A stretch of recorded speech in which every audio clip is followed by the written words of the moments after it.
हमेशा से लिखने का शौक रहा है। जब मैं 8वीं कक्षा में थी तब मैंने शुरू किया था लिखना। मैं उनमें से एक हूँ जो कैफ़े में जाके कॉफ़ी पीते हुए किताब पढ़ना पसंद करती हूँ। किताबों को पढ़ने की आदत छूट रही है, आपको ऐसा लगता है? हाँ, कि लोग जब उनके पास समय होता है तो वो बुक ना रीड करके या बोलते ना आसपास प्रेजेंट ना होके बस फ़ोन खोल के रील देखने लग जाते हैं। इंसान खुद को जैसा भरता है वैसा ही छलकता है। प्रोसेस क्या है आपकी राइटिंग की? जो भी मैंने लिखा है, हर एक चीज़, हर पोएम, हर स्टोरी वो कहीं ना कहीं दर्शाती है जो मैंने खुद ने अपनी लाइफ में एक्सपीरियंस किया है। और मेरे आसपास जो भी सब कुछ होता है उसको मैं बहुत ऑब्जर्व करती हूँ। प्रोज और पोइट्री ज़्यादा पसंद क्या है? पोइट्री। रीज़न ये है कि पोइट्री में जिस तरह से लफ्ज़ों का इस्तेमाल किया जाता है बड़ी बड़ी बातों को बयां करने के लिए, वो बहुत ही खूबसूरत होता है। नई आबो हवा में रहना, उसका नुकसान होता है या सीखने की नज़र से देखें तो फ़ायदा होता है आपके हिसाब से? नुकसान और साथ में फ़ायदे हर चीज़ के होते हैं। जितना मैं घूमी हूँ उसने मुझे बोल सकते हैं ना कि एक मेरी जो शील्ड होती है आसपास की, उससे मुझे बाहर निकलने में मदद करी है। कभी कोशिश करेंगी आप कि हिंदी में भी लिखें आप? जी बिल्कुल करूँगी। किसी का लिटरेचर आपको आकर्षित करता हो? मुझे गुलजार साहब का लिटरेचर बहुत बहुत आकर्षित करता है। वो जो लिखते हैं ना, मतलब ऐसे दिल को छू जाता है। ज़िंदगी क्या है? ज़िंदगी जो है वो उसका नाम सब्र ही।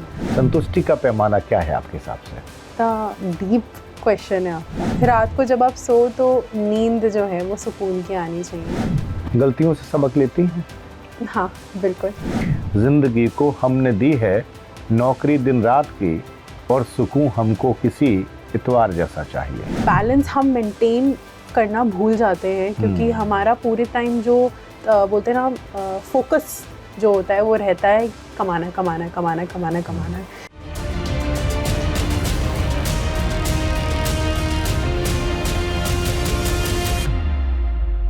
नमस्कार, आप देख रहे हैं न्यूज़ कॉरिडोर्स। मैं हूं आपके साथ राघवेंद्र द्विवेदी।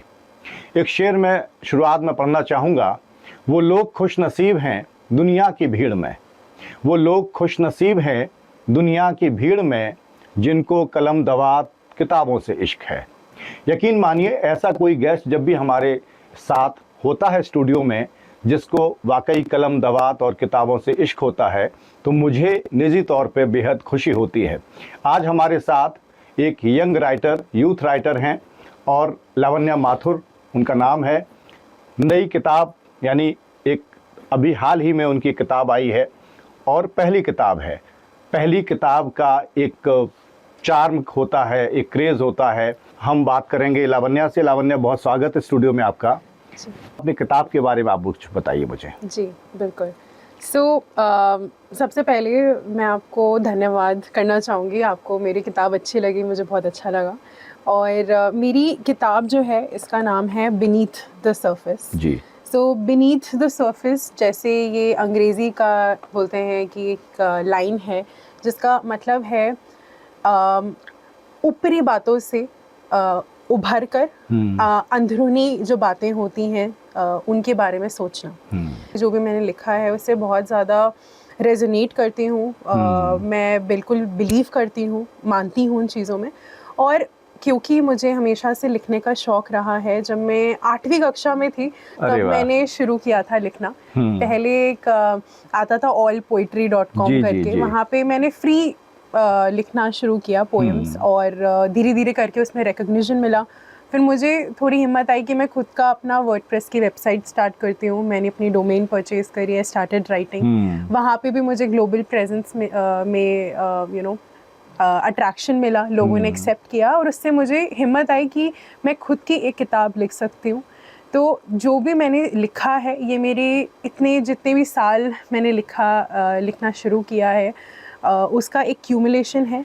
उसमें पोएम्स हैं, शॉर्ट स्टोरीज़ हैं, और इट इज़ फॉर पीपल जो अपनी ज़िंदगी को मीनिंगफुली जीना चाहते हैं। है ना, आजकल की दुनिया में कैसे होता है कि हम बहुत ही ज़्यादा एक हसल बसल में रह जाते हैं, है ना, और हम लोग बहुत ज़्यादा बोलते हैं कि चीज़ों के बारे में बैठ के सोचते नहीं हैं कि हम कर क्या रहे हैं या हमारे आसपास हो क्या रहा है। बहुत कुछ मिस कर देते हैं। बिल्कुल। तो और मुझे ऐसा लगता है क्योंकि मैं उनमें से एक हूँ जो कैफ़े में जाके कॉफ़ी पीते हुए किताब पढ़ना पसंद करती हूँ, तो मुझे लगा कि क्यों नहीं ऐसी कोई किताब लिखी जाए जिसमें कोई भी इंसान अगर बोलते हैं ना छोटे से ब्रेक में कुछ रीड करना चाहता है, और साथ में ऐसा नहीं हो कि रीड किया और बस ख़त्म स्टोरी, लेकिन उसके साथ आपको एक इमोशन फील होना चाहिए, एक क्वेश्चन मन में आना चाहिए, और वो क्वेश्चन ऐसा होना चाहिए कि आप इवेंचुअली एक ऐसे इंसान एक बेहतर इंसान बन पाए और एक बेहतर इंसान बन सकें।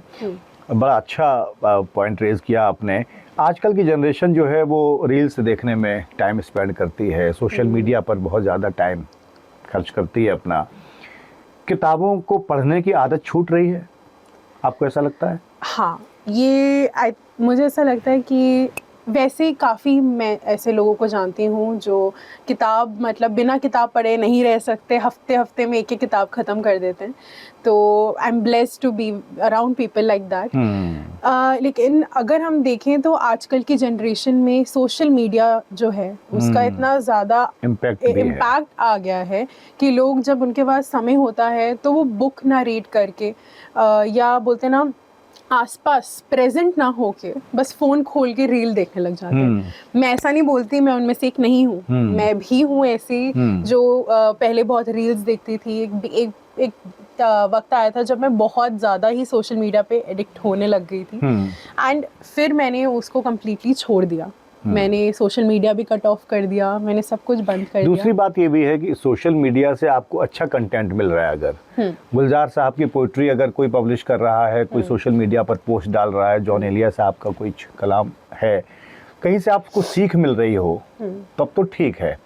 लेकिन केवल हंसी मजाक के लतीफ़े, जुमले, चुटकुले, हल्का कंटेंट देखने के लिए टाइम वहाँ स्पेंड करना वो ठीक नहीं लगता।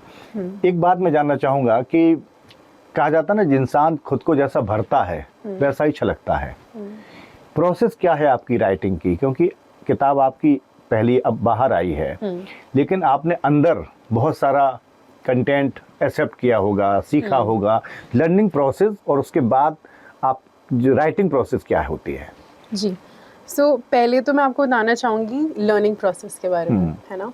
तो मेरी जो भी मैंने लिखा है, हर एक चीज़, हर पोएम, हर स्टोरी, वो कहीं ना कहीं दर्शाती है जो मैंने खुद ने अपनी लाइफ में एक्सपीरियंस किया है। मैंने कहीं ये सुना था और मुझे बहुत अच्छा भी लगा कि आई right what I experience and that is the only way I know how to write, है ना। मैं अपने इमोशंस को डिफरेंट वे में पेन डाउन करने का या लिखने का एक मेरा जो तरीका है वो स्टोरीज़ के थ्रू है, पोएम्स के थ्रू है, और मेरे आसपास जो भी सब कुछ होता है उसको मैं बहुत ऑब्ज़र्व करती हूँ और एक डिफरेंट तरीके से देखने की कोशिश करती हूँ कि जो हो रहा है, सब बोलते हैं ना भेड़ चाल में सब फॉलो करते रहते हैं चीज़ें, लेकिन कोई ये बैठ के नहीं सोचता कि जो हो रहा है वो क्यों हो रहा है, वाई, है ना। वाई एक बहुत ही इम्पोर्टेंट सवाल है जिसकी वजह से, और वो वाई पूछते पूछते मैं अपना बोलते हैं मुझे इंस्पिरेशन मिलनी शुरू हुई एंड मैंने शुरू किया। अगर मैं अपनी लिखने की जर्नी की बात करूँ तो मेरी राइटिंग जो है, मतलब जैसे मेरी एक स्टोरी है उसका नाम है बिरयानी विद लव। हाँ, तो बिरयानी विद लव जो है उसमें एक पिता और बेटी के प्यार के रिश्ते की कहानी है, और वो मैं उसकी एंडिंग तो अभी आपको नहीं बताऊंगी, मैं चाहूँगी कि आप वो खुद रीड करें। लेकिन उस कहानी का इंस्पिरेशन मेरी एक दोस्त थी जिसको खुद भी नहीं पता होगा कि मैंने उसकी लाइफ की मैंने उसके फादर के साथ जो रिलेशन रहा वो देखा, और ऐसा नहीं कि उन्होंने वो एक्सपीरियंस किया अपनी ज़िंदगी में, लेकिन वो इमोशन, जो फीलिंग अपने पिता के प्रति उनकी है, उस पे ही मैंने एक कहानी लिख दी। उसी तरह से एक मेरी जो पहली पोयम है इसमें फेदर पे, हाँ, कि एक कैसे एक फेदर जो है जब वो बोलते हैं कि एक डव जिसको कहते हैं, डव जैसी ही अपना फ्लैप करती है विंग्स को, और जो उसका फेदर होता है वो निकल जाता है। अब वो सोचता है कि मैं तो किसी काम का नहीं रहा, अब मैं जाके पानी में मर जाता हूँ, सुसाइड कर लेता हूँ। वो जब जा रहा होता है उसकी जर्नी डिस्क्राइब करी एक पोएम में, बताते हुए अलग अलग दुनिया के सिनेरियोज, आजकल की दुनिया में जो होता है उसके व्यू से दिखाया है। और हर एक स्टोरी में, हर एक बोल सकते हैं पैराग्राफ में पोएम के एक होप दिखाया है, जिसकी वजह से आखिर में जब वो फेदर पहुंचता है पानी के पास, वो सोचता है अब मैं डूब क्यों नहीं पा रहा। फिर विंड आके उसको बोलती है कि hope that it will be fine. Coffee break पर पढ़ने वाली स्टोरीज है इस किताब में, लेकिन एक सेंस होता है हर राइटर का, और कहते हैं बाय नेचर वो बहुत संवेदनशील होता है, चीज़ों को एक्सेप्ट करता है, देखता है, ऑब्जर्व करता है, सीखता है, फिर लिखता है। पोइट्री भी आप करती हैं जैसे आपने जिक्र किया, तो आपको प्रोज और पोइट्री ज़्यादा पसंद क्या है? पोइट्री। हाँ, मुझे पोइट्री बेटर पसंद है, और इसका आई थिंक रीज़न ये है कि पोइट्री में जिस तरह से लफ्ज़ों का इस्तेमाल किया जाता है बड़ी बड़ी बातों को बयां करने के लिए, वो बहुत ही खूबसूरत होता है। क्रिएटिव राइटिंग जिसको कहते हैं, वो मुझे पोइट्री में और ज़्यादा दिखती है, और सब्सटेंस जैसे होता है, मतलब कनेक्ट करने के लिए आपको ज़्यादा मिल पाता है। और बोलते ना कि राइटिंग में सबसे इम्पॉर्टेंट चीज़ ये होती है, या सबसे मुश्किल चीज़ भी ये होती है कि कैसे आप कम लफ्ज़ों में बड़ी बातें कह पाएँ। बड़ी बात कहते हैं जी, राइट। तो वो मुझे लगता है पोएम्स में मुझे सबसे ज़्यादा गागर में सागर भरना है वो, गागर में सागर भरना, बिल्कुल जी। शुरुआती जर्नी आपकी लाइफ की अगर बात करें, कहाँ आपका जन्म हुआ, कहाँ आप पली बढ़ी, किन गलियों में खेला आपने, स्कूल की यादें, कॉलेज की यादें, उनके बारे में कुछ बताइए। जी, मेरी जो स्कूलिंग रही है, मतलब मैं अब ये भी नहीं बोल सकती कि मैं पूरी तरह से दिल्ली से हूँ जी, क्योंकि मेरे जो पिताजी हैं उनका जॉब ही ऐसा रहा कि मैंने पिछला आई थिंक 15 साल से मैं हर साल शिफ्ट कर रही हूँ। ट्रांसफरेबल जॉब थी, तो मेरे कभी भी ऐसा नहीं रहा कि एक बोलते हैं ना कि आपके बचपन के यार दोस्त, वो कभी पूरी तरह से नहीं रह पाया। लेकिन जैसे ही मैं अलग अलग जगहों पे गई, अलग अलग स्टेट्स में गई, वहाँ पे मैंने लोगों से इतना मैं मिली और इतने मैंने पर्सपेक्टिव्स देखे कि उससे मेरा बोलते ना दुनिया के बारे में सोचने का नज़रिया हमेशा बदलता गया। लेकिन लावण्या, बार बार शहर बदलना, बार बार एक नई आबो हवा में रहना, उसका नुकसान होता है या सीखने की नज़र से देखें तो फ़ायदा होता है आपके हिसाब से? नुकसान मैं बोलूँगी कि नुकसान और साथ में फ़ायदे हर चीज़ के होते हैं जी। तो ये होता है कि आप कहाँ पे अपना नज़रिया रखना चाहते हैं, है ना। तो उसी तरह से मैं ऐसा मानती हूँ कि जितना मैं घूमी हूँ, जितना मैं अलग अलग जगहों पे रही हूँ, उसने मुझे एक बहुत ही बेहतर इंसान बनने में मदद करी है। क्योंकि ट्रैवल करने से आप जितना सीख पाते हो वो बहुत ही ज़्यादा होता है। मतलब जैसे मैं कभी साउथ पार्ट ऑफ इंडिया में रही, कभी नॉर्थ पार्ट ऑफ इंडिया में रही। जितना मैं घूमी हूँ उसने मुझे बोल सकते हैं ना कि एक मेरी जो शील्ड होती है आसपास की, उससे मुझे बाहर निकलने में मदद करी है। क्योंकि उससे मैंने बोलते अपनी पर्सनालिटी जो है ऐसी शेप कर पाई हूँ जो शायद अगर मैं एक जगह ही रहती ही तो वैसी नहीं बनती। क्योंकि घूमना अलग होता है और जगहों पे रहना अलग होता है। जब मैं स्कूल में रहती थी अलग अलग जगहों पे, मेरा एक्सपीरियंस वहाँ के लोकल लोगों के साथ, जैसे मैं कभी साउथ में रही, साउथ में वहाँ पे मैं अलग तरीके के लोगों से मिली, वहाँ पे उनका नज़रिया समझ आया, वो किस तरह सोचते हैं, क्या खाते हैं, पीते हैं, और इससे मुझे मेरी लाइकनेस बदली, मेरा सोचने का नज़रिया बदला थोड़ा सा, और उसने मुझे एक ओवरऑल पर्सनालिटी की तरह ऐसा शेप किया जो शायद मैं अगर एक ही जगह पे पूरे टाइम रहती तो वो नहीं हो पाता। और आज के डेट में मैं ऐसा सोच भी नहीं पाती कि मैं कभी एक जगह पे रुकूंगी। मुझे अब ऐसा लगता है कि एक जगह रुकूंगी तो मुझे एक टाइम के बाद लगने लग जाएगा कि अब कहाँ जाना है।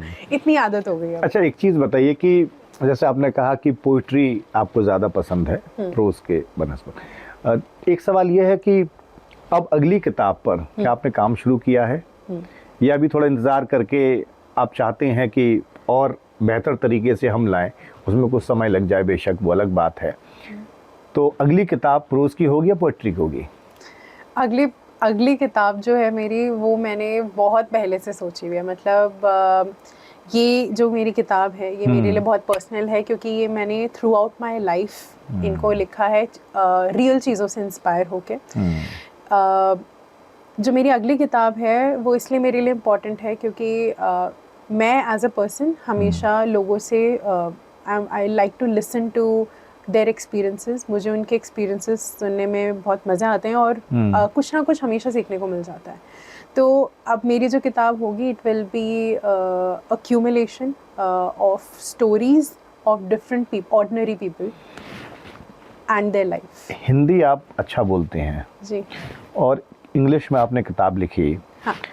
आपको लगता है कि एक ज़माने में अंग्रेज़ी के राइटर्स का या लिटरेचर का, इंग्लिश लिटरेचर का दबदबा था, पैसा भी अच्छा था, लेकिन अब चीज़ें वक्त के साथ बदली हैं। हिंदी कंटेंट की भी डिमांड बढ़ी है, कीमत भी बढ़ी है, और बहुत सारे हिंदी राइटर्स की अपनी लाइफ स्टाइल, बहुत लेविश लाइफ वो जीने लगे हैं। तो कभी आपने सोचा कि हिंदी पर भी हम काम करें, हिंदी मीडियम से भी कोई किताब हमारी आए, छपे, और एक बड़े बाज़ार को वो कैश कर पाएँ, आप बड़े तबके तक आप पहुंच पाएँ? बिल्कुल, आप जो बोल रहे हैं वो बिल्कुल सही है। हिंदी जो है वो, मतलब उस लैंग्वेज का तो हम बोल सकते हैं कोई कंपैरिजन ही नहीं है। जो हिंदी में जब हम बात भी करते हैं तो जो इम्पैक्ट आता है दूसरे इंसान पे, वो इंग्लिश में बात करने में शायद उतना नहीं हो, है ना, क्योंकि हम इस लैंग्वेज से रिलेट। और एक खतरा भी रहता है कि एलिट क्लास के राइटर का ठप्पा लगने का भी। करेक्ट। मैं नहीं चाहती कि मेरा एक कोई ठप्पा लगे। एग्जैक्टली, क्योंकि मैं मानता हूँ ऐसा कि आप जब तक आम आदमी तक ना पहुँचे, आपकी कहानियाँ ना पहुँचे, आपका लिखा हुआ ना पहुँचे, और उनकी ज़िंदगी को बेहतर करने की एक बड़ी जिम्मेदारी भी होती किसी भी राइटर की। तो आप छोटे से छोटे इंसान तक जब आपका कलाम पहुंचता है, लिटरेचर पहुंचता है, उसकी सोच में, नज़रिया में अगर कोई तब्दीली आती है तो वो एक बड़ा अचीवमेंट होता है मेरे हिसाब से। तो इसलिए मैंने ये सवाल किया कि कभी कोशिश करेंगी आप कि हिंदी में भी लिखें आप? जी बिल्कुल करूँगी, क्योंकि मेरे लिए एज अ, जैसे आपने मुझसे पूछा अभी राइटिंग के बारे में, तो उसी पे मैं थोड़ा बताना चाहूँगी कि द रीज़न वाई, बोल सकते हैं जो वजह है जिसकी वजह से मैंने शुरू किया लिखना, वो इसलिए है क्योंकि मैं चाहती हूँ, जैसे सबका एक पर्पस होता है, सब ज़रूर ज़िंदगी अपनी एक पर्पस को लेके जीते हैं। मेरा पर्पस ये है टू, बोलते हैं कि मैं लोगों पे के पास पहुंचना चाहती हूँ, मैं अपनी बात वहाँ पे रखना चाहती हूँ, और मैं चाहती हूँ कि जो भी मैं लिखूँ उससे दुनिया में एक अच्छी तब्दीली हो। और उसके लिए हिंदी मुझे लगता है कि बड़ा माध्यम है। मुझे फ़र्क नहीं पड़ता कि हिंदी है कि इंग्लिश है। Expression is what an artist knows. English writers को ही आप पढ़ती हैं या हिंदी का कोई कवि, कहानीकार, उपन्यासकार या कोई शायर, उसका भी कलाम आप पढ़ते हैं? तो अभी तो मैं इंग्लिश राइटर्स को रीड करती हूँ, हिंदी राइटर्स को अभी मैं फ़िलहाल इतना रीड नहीं करती हूँ। सुना है हिंदी साहित्यकारों के बारे में, किसी के बारे में, किसी शायर के बारे में, या किसी का लिटरेचर आपको आकर्षित करता हो? मुझे गुलजार साहब का लिटरेचर बहुत आकर्षित करता है। मुझे लगता है हमको भी करता है, सबको करता है। जी, उनकी मतलब वो जो लिखते हैं ना, मतलब ऐसे दिल को छू जाता है। और वो मुझे लगता है वो किसी राइटर को बोलते हैं ना कि अलग दूसरों से बनाता है, कि आप रीड करो ऐसा लगे वाह क्या रीड कर लिया, यू नो। दूसरा ये भी होता है ना कि पाठक जो है ना, पढ़ने के बाद वो रिलेट करे खुद से, डूब जाए, खो जाए, और उसको लगे कि अरे इसने तो मेरी कहानी कह दी, मेरी बात कह दी, तो ज़्यादा वो कनेक्ट करता है इंसान पढ़ने वाला। दूसरा, मैं भी कभी कभी थोड़ा बहुत लिखने की कोशिश करता हूँ। राइटिंग में एक बात होती है कि पाठक जब ट्रैवल करता है आपके लिटरेचर के साथ, पोइट्री के साथ, तो कई बार वो नए मायने तलाश लेता है। कई बार आपके जहन में कुछ और होता है, कुछ सोच के आपने लिखा, कोई शेर, कोई गज़ल कही, और जब पढ़ने वाला उसके साथ ट्रैवल करता है तो वो पहले समझदार इंसान देखता है कि शायर ने किस कैफियत में लिखा होगा, और हो सकता है कि वो एक नए मीनिंग तक पहुंच जाए। तो ये भी एक बड़ी बात होती है कि आपको उम्मीद नहीं होती कि पढ़ने वाला यहाँ तक भी पहुंच सकता है। बिल्कुल बिल्कुल। और मुझे लगता है कि राइटिंग की एक बहुत ही बड़ी खासियत होती है कि राइटिंग, शायरी, है ना, किसी भी तरह की राइटिंग की सबसे बड़ी खासियत होती है कि जो इंसान उसको पढ़ रहा होता है वो उसको कहीं भी लेके जा सकता है। उसकी मतलब इमेजिनेशन कहीं भी जा सकता है, उसका सोचने का नज़रिया अपनी तरफ अलग हो सकता है, और वो आप सोच के मतलब सुन के ऐसा सोचोगे कि ये तो मैंने सोचा ही नहीं था। दूसरे राइटर्स को जब आप पढ़ती हैं तो उनको पढ़ते हुए कभी ख्याल आता है कि वाह क्या बात इसने कह दी, काश ये थॉट मेरे जहन में आया होता, या मेरी कलम से ये लाइन निकलती, ये मैं कह पाती बात को, कभी ऐसा लगता है? इस तरह का थॉट जो है वो मुझे वैसे कभी नहीं आया कि मैंने किसी राइटर की राइटिंग को देखा या पढ़ा और मुझे ऐसा लगा कि काश मुझे ये थॉट आया होता, क्योंकि मेरा इसको देखने का थोड़ा नज़रिया अलग है। मुझे ऐसा लगता है कि हर इंसान की राइटिंग जो है वो उसको पूरी तरह से दर्शाती है कि वो इंसान कैसा है, और हर इंसान एक दूसरे से अलग है, चाहे वो एक ही घर में क्यों ना हो। तो इसी वजह से मैं जब भी किसी की राइटिंग रीड करती हूँ, चाहे गुलजार साहब हो चाहे रूमी हो, तो मैं इवन दो मन में ऐसा आ सकता है आपके कि काश ये मैं बोल देती, लेकिन जिस इमोशन के साथ उन्होंने उस चीज़ को लिखा है वो शायद आप कभी फील नहीं कर सकते, राइट। तो इसीलिए मैं कभी भी किसी और की राइटिंग को देख के ऐसा नहीं सोचती। और वैसे भी मीडियम जो है, चाहे हिंदी हो, इंग्लिश हो, कोई भी ज़बान हो, फीलिंग्स की ज़बान कुछ अलग तरह की होती है और वो लैंग्वेज से परे होती है। खुशी, आंसू, तकलीफ़, बहुत सारी चीज़ें। मैं आपको एक बात भी मैं शेयर करना चाहूँगी। तो इसमें ऐसी कुछ स्टोरीज़ हैं मेरी बुक में जो मैंने ऐसे ही एक सैम्पल के लिए कुछ लोगों को शेयर करी, और उसके सिवाय भी जिन लोगों ने रीड करी उन्होंने मुझे ये अलग से बोला कि उनके आंखों में आंसू आ गए उसको रीड करके। और मेरे लिए ये बहुत बड़ा एक बोल सकते हैं कॉम्प्लीमेंट भी था, एक बोल सकते हैं कि एक प्रोत्साहन भी था, ये सोचते हुए कि जो मैं चाहती थी वो हो पाया।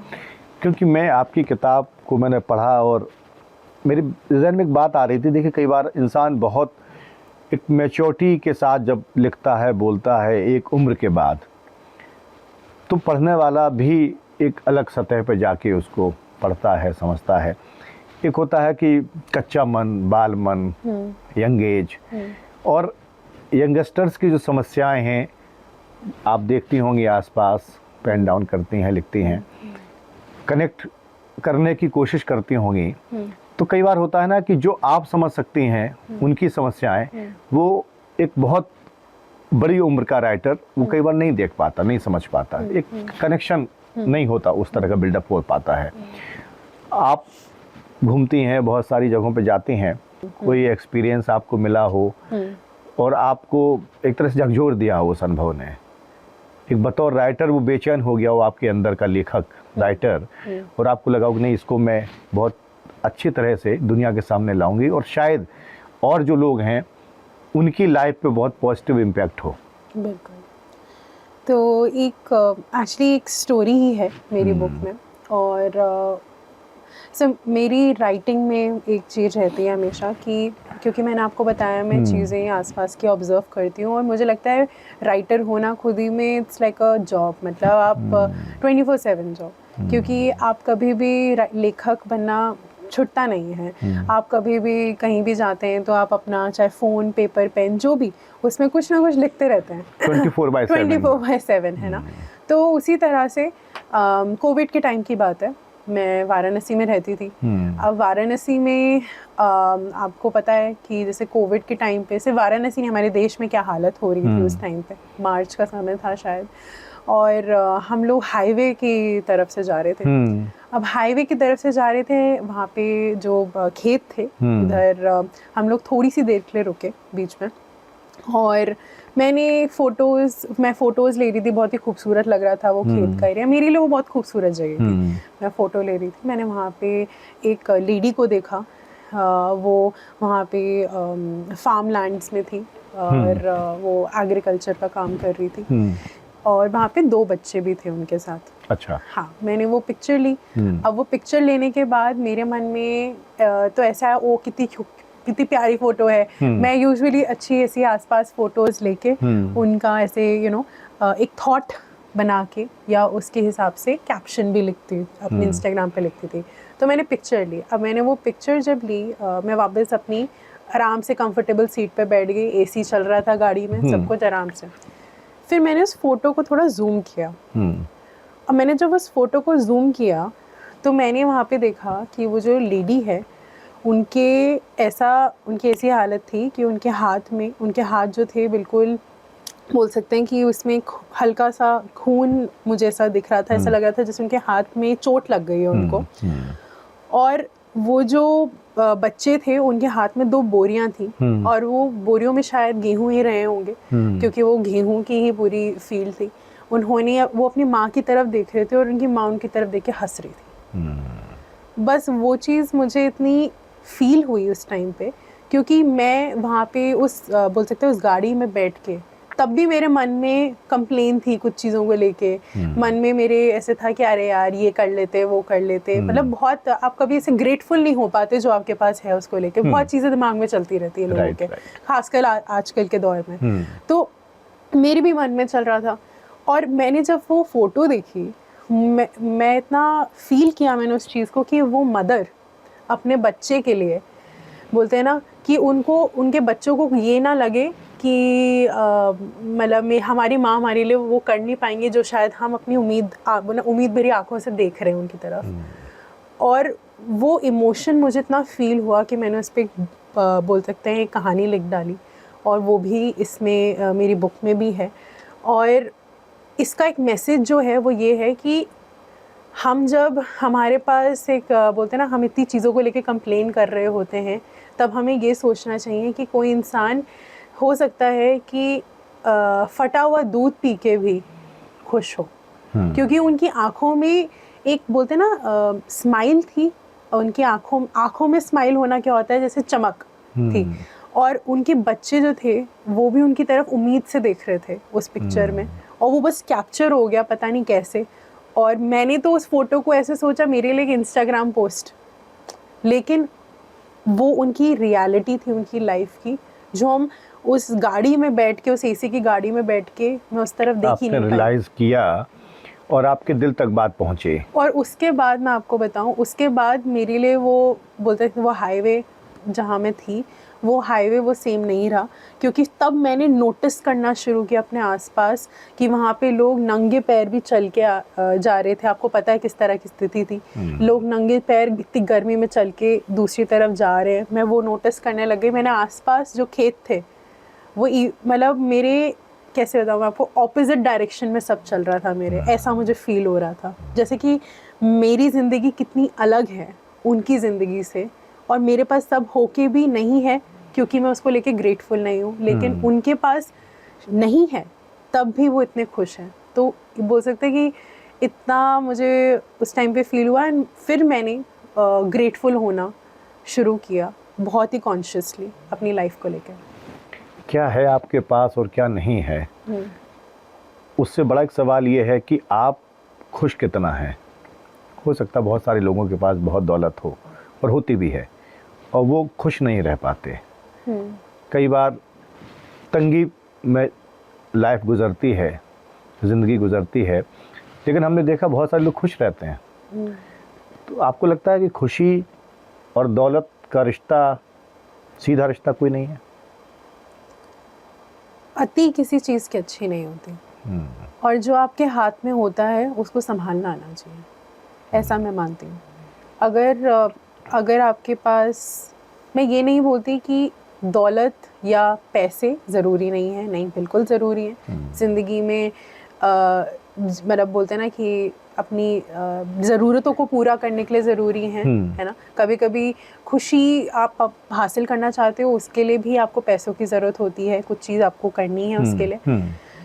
लेकिन इसका एक बैलेंस होना बहुत ज़्यादा ज़रूरी है, और वो बैलेंस हम मेंटेन करना भूल जाते हैं, क्योंकि हमारा पूरे टाइम जो बोलते हैं ना फोकस जो होता है वो रहता है कि कमाना है कमाना है कमाना है कमाना है कमाना है। जिंदगी को हमने दी है नौकरी दिन रात की, जिंदगी को हमने दी है नौकरी दिन रात की, और सुकून हमको किसी इतवार जैसा चाहिए।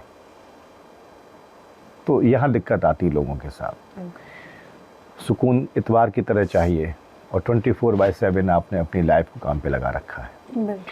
लावण्य, कुछ मेरे ट्रेडमार्क क्वेश्चंस हैं जो मैं हर गेस्ट से पूछता हूँ। लाइफ क्या है आपके हिसाब से, ज़िंदगी क्या है? ज़िंदगी क्या है? ज़िंदगी सब्र। मेरे हिसाब से ज़िंदगी जो है वो उसका नाम सब्र ही है। मैंने ये बहुत ही हार्ड वे सीखा है कि सब्र जो है वो सबसे ज़्यादा महत्वपूर्ण चीज़ है ज़िंदगी के लिए, क्योंकि उससे आपको जो सब मिलता है सब्र रखने से, वो कोई भी चीज़ आपको नहीं दे सकती है, और हर चीज़ का एक सही वक्त होता है, उसके लिए सब्र होना बहुत ज़रूरी है। संतुष्टि का पैमाना क्या है आपके हिसाब से? संतुष्टि का पैमाना, कितना डीप क्वेश्चन है आपका। कहावत कही जाती है ना कि जब तक आपके पाँव चादर से बाहर नहीं निकलेंगे आप उस चादर को बढ़ाने की कोशिश नहीं करेंगे, एक तरह से आपकी ग्रोथ रुक सकती है। वो भी एक पहलू है। तो ये बहुत ही वाकई गहरा सवाल है कि आप संतुष्ट कहाँ होती हैं, किस स्तर पे, और होना चाहती हैं कि नहीं होना चाहती हैं, क्योंकि सुख चैन से भी ये सवाल जुड़ा हुआ है सीधा। बिल्कुल। संतुष्टि मेरे लिए 2 चीज़ों में है। पहला और बहुत ज़रूरी वो है कि रात को जब आप सो तो नींद जो है वो सुकून की आनी चाहिए। जब इंसान को पता होता है कि मैंने जो भी दुनिया में किया और वो बोलते हैं ना सही किया, तो इंसान को नींद आती है सुकून की। तो पहली चीज़ तो वो है, और दूसरी चीज़ मुझे लगता है कि सैटिस्फैक्शन तब आता है जब आपकी एग्जिस्टेंस या आपके होने से दुनिया में कुछ बेहतरी हो रही है या कुछ फ़र्क पड़ रहा है, उससे आपको सैटिस्फैक्शन फील होता है। जैसे मैं एज अ ट्रेनर काम करती हूँ, हाँ, तो मैं जब काम करती हूँ तो जब मैं जिन बच्चों को ट्रेन करती हूँ तो जो मुझे सैटिस्फैक्शन फील होता है उसके बाद कि मैंने जो काम किया उससे किसी की मदद हुई, उसका मुझे लगता है कि कोई कंपैरिजन नहीं है, क्योंकि एक तरह से पता ना आपको ऐसा फील होता है देने से जो खुशी महसूस होती है वो बहुत ज़्यादा होती है। और हर इंसान अगर इस तरह सोचने लगे तो दुनिया कितनी अच्छी बन जाए। गलतियों से सबक लेती हैं? हाँ बिल्कुल, और करती भी बहुत हूँ। अफसोस है कोई लाइफ में? नहीं, कोई अफसोस नहीं, कोई रिग्रेट नहीं।